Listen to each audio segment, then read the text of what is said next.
News and programming is sponsored by Desert View Hospital, providing emergency medical care around the clock at 360 South Lola Lane.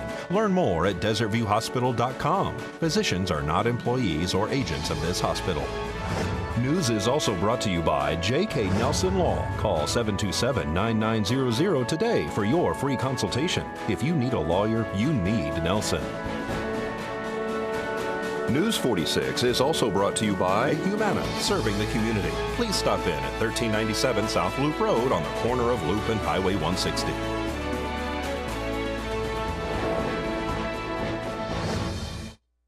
Tonight on News 46, Amargosa residents are invited to a town hall meeting.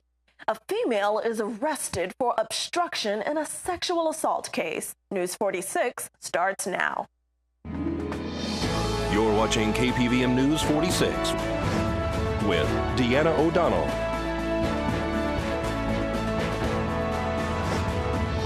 and Eunette Gentry. News 46, local coverage you can count on. New tax code in Amargosa has prompted a meeting. It's Tuesday, May 8th. I'm Deanna O'Donnell. And I'm Eunette Gentry. The Amargosa Valley Town Board has announced a marijuana ordinance workshop on May 15th at 6 p.m. in the community center to discuss recent changes to their town marijuana ordinance. Town officials would like to receive public comments on the proposed tax amount on local marijuana facilities. The public is encouraged to attend. Once again, that is next Tuesday, May 15th at 6 p.m. in the Amargosa Community Center. A woman is arrested following an investigation into an alleged sexual assault. Police say two female minors told them that they were coached to tell investigators that abuse never occurred. Crystal Marie Hearn has been arrested for attempt to suborn perjury ×2, child abuse ×2, conspiracy to attempt to suborn perjury ×2, a parole and probation violation, and obstruction. According to the declaration of arrest on April 13th, investigators were following up on a case that was generated on March 16th of 2016. The sexual assault case involved two minor females who alleged that a person by the name of Brian Hearn had sexually assaulted them. A jury trial was scheduled for April 23rd for Hearn's sexual assault case.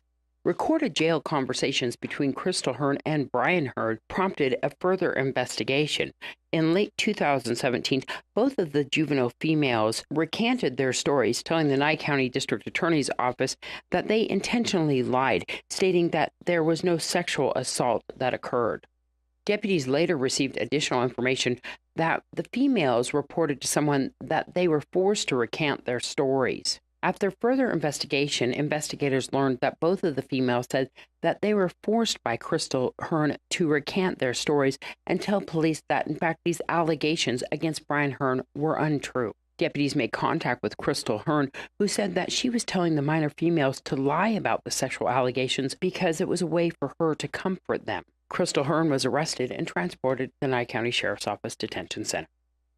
A local man is arrested for allegedly using a stick to punish a child after the school contacted police about the alleged abuse. Virgil William Sparks has been arrested for child abuse and neglect with substantial bodily harm and a probation violation.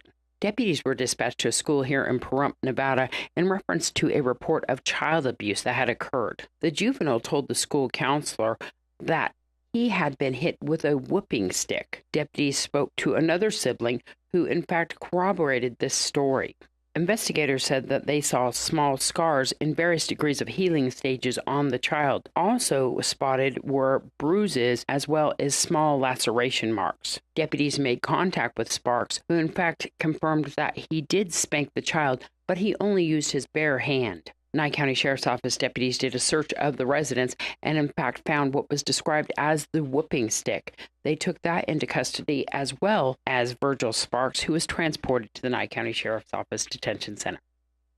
The BLM and Pahrump Valley Fire and Rescue Service will begin placing restrictions on controlled burns in our area. The burn moratorium will take effect May 21st until late fall of this year. And for more information, you can contact the Pahrump Valley Fire and Rescue Service. Well, stronger restrictions are announced to curb the opioid crisis. Angela Miles reports in today's Business First Brief.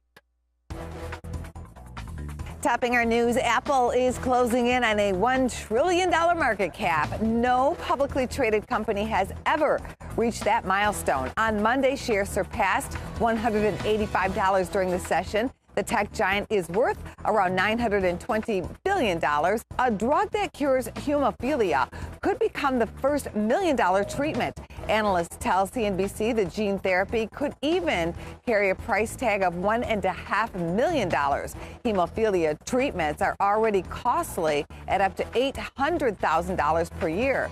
BioMarin, Spark Therapeutics, and Unicare are among the drug companies working on treatments. Walmart is out with stronger restrictions on opioids. Customers will receive no more than a 7-day supply from Walmart or Sam's Club pharmacies. The new rules will start within 60 days as the world's largest retailer addresses the opioid crisis. All right, and don't grab that remote. News 46 will be right back with your court report.